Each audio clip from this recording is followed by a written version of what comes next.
ابھی ہم لوگ حج کے موقع پر گئے، وہاں ایک بلوچ ہے ہمارے غریب، وہاں کی نیشنلٹی ہے شیخ اسماعیل.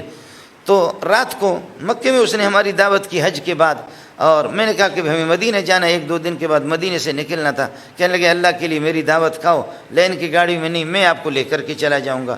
تو پھر رات کو وہ اپنے میں نے کتابوں میں تو چونکہ پڑھا تھا، لیکن یہ کہ میں نے اس کا مجھے اندازہ نہیں تھا. تو اس نے ہمیں مکے میں دعوت کی اپنے گھر پہ. دعوت کھلانے کے بعد بوڑھا آدمی اپنے گاڑی میں بٹھا کر کے خود کہنے لگے میں مدینے آپ کو لے کر کے جاؤں گا. تو مدینہ ہمیں لے گئے. راستے پر ایک جگہ آ گئی اور اس پہ بورڈ لگا ہوا تھا، مکہ مدینہ کے راستے پہ لکھا زبی کا معنی ہرن، زبی کا معنی ہرن. تو میں نے اس سے کہا ہرن یہ زبی اس کو کیوں کہتے ہیں؟ زبی تو کہتے ہیں ہرن کو. تو اس نے کہا چونکہ کتاب میں نے پڑھا تھا، تو انہوں نے کہا کہ آپ نے کتاب میں نہیں پڑھا ہے کہ ایک ہرنی کو ایک شکاری نے پکڑا تھا، شکار کر کے اس کے گلے میں رسی ڈالی تھی اور اس کو ایک درخت کے ساتھ باندھا تھا، اور پھر وہ شکاری خود سو گئے. حضرت اقدس کا یہیں سے گزر ہو گیا تو وہ ہرنی فریاد کر کے کہنے لگی دنیا میں اگر کوئی میری فریاد کو سنے اور ہم مظلوموں پر کسی کو ترس آ جائے تو وہ محمد ہی ہو سکتا ہے اور کوئی نہیں ہو سکتا. اے محمد میرے لیے سفارش کرو، میرے سفارش کرو. جھاڑیوں کے اندر میرے چھوٹے چھوٹے بچے ہیں. تو حضرت اقدس صلی اللہ علیہ وسلم متوجہ ہو گئے اور حضرت آ گئے، یہاں تشریف لائے قریب، اور شکاری کو جگا کر کے کہ فرمایا میرے محمد کی ضمانت پر اس کو رہا کر دو، اس کو چھوڑ دو. جیسے اس کا کہنا ہے جھاڑیوں میں اس کے چھوٹے چھوٹے بچے ہیں اور یہ گھاس چننے کے لیے باہر نکل گئی تھی اور آپ نے اس کو شکار کر لیا، اس کو چھوڑ دو، پھر تماشا دیکھ لو کہ یہ آتی ہے واپس یا نہیں آتی. تھوڑی دیر کے لیے اس کو چھوڑ دیا. انہوں نے دیکھا کہ وہاں سے 10-15 منٹ نہیں گزرے کہ اپنے چھوٹے بچوں کو لے کر کے محمد کی خدمت میں پہنچ گئے.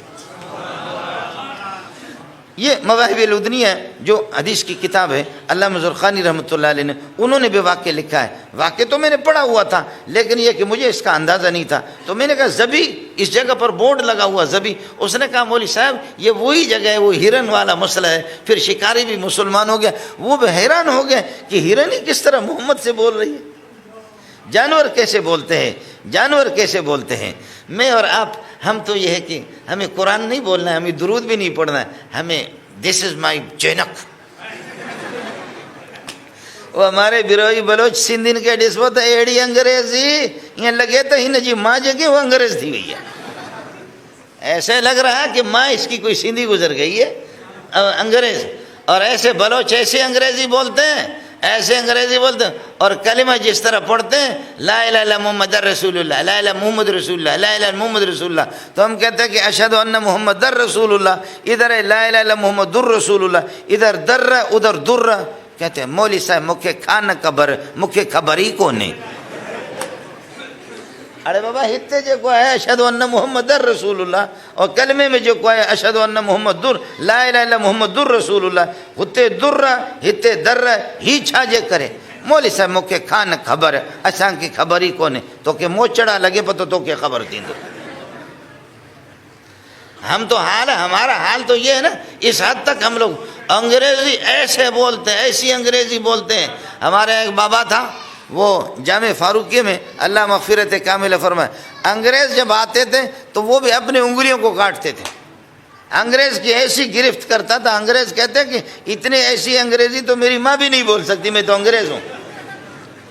ایسی انگریزی تو ہماری ماں بھی نہیں بول سکتی کہ جس طرح سندھی اور بلوچ اور پٹھان اور مہاجی جیسے انگریزی بولتے ہیں. ہاں ہاں ہاں ہاں ہاں ہاں ہاں ہاں. ہمیں نماز کا تو کچھ، قرآن کا تو کوئی پتہ ہی نہیں ہے. قرآن تو پڑھیں گے تو قرآن بھی ہاتھ باندھ کر کے کہتے بابا مکھے چھڑ بہانے، مجھے چھوڑو. سمجھے جس انداز میں تو قرآن پڑھ رہا ہے نا، بس چھوڑ مکھے بد تو جے تلاوت جے کا ضرورت ہی بھی کون ہے جے انداز میں تو پڑھو تھا. تو وہیں انگریزی کتاب پڑھ، جا کر کے تو انگریزی یہ کہ کتاب پڑھ لے. یہ ترتیب ہی ہوتی ہے جی ہمارے. سبحان اللہ، اللہ اکبر اللہ اکبر. آپ نے سنا ہوگا کہ ہاں میں آپ سے عرض کر رہا تھا کہ جاندار بھی بول رہے ہیں. اونٹ آ گیا، ابو داؤد کی حدیث ہے، اونٹ آ گیا اور روتے روتے حضرت اقدس صلی اللہ علیہ وسلم کے آپ کے قدموں پہ اپنا سر نیچے کر لیا. حضرت اقدس صلی اللہ علیہ وسلم نے دستے مبارک لے کر کے، یہ کان کا پچھلا حصہ عربی اس کو ظفر کہتے ہیں، ضا کے ساتھ نہیں ہے، یہ زال کے ساتھ ہے ظفر. تو رسول پاک صلی اللہ علیہ وسلم نے اپنا دست مبارک یہاں اس کے سر پر پھیرنے لگے. وہ اونٹ رو رہا ہے، اونٹ رو رہا ہے.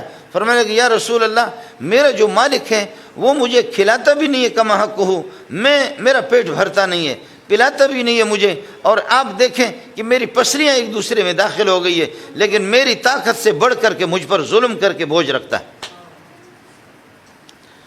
حضرت اقدس صلی اللہ علیہ وسلم نے بلایا اس کو. فرمایا کہ کون ہے اس کا من؟ انہوں نے بتا دیا کہ فلاں شخص ہے. فرمایا اس کو بلاؤ. بلا کر کے فرمایا انک تدعیہ وتجیعہ، تو اس کو تھکا کر کے رکھتا ہے اور تو نے اس کو بھوکا رکھا. اللہ سے ڈرا کر، اللہ سے ڈرا کر.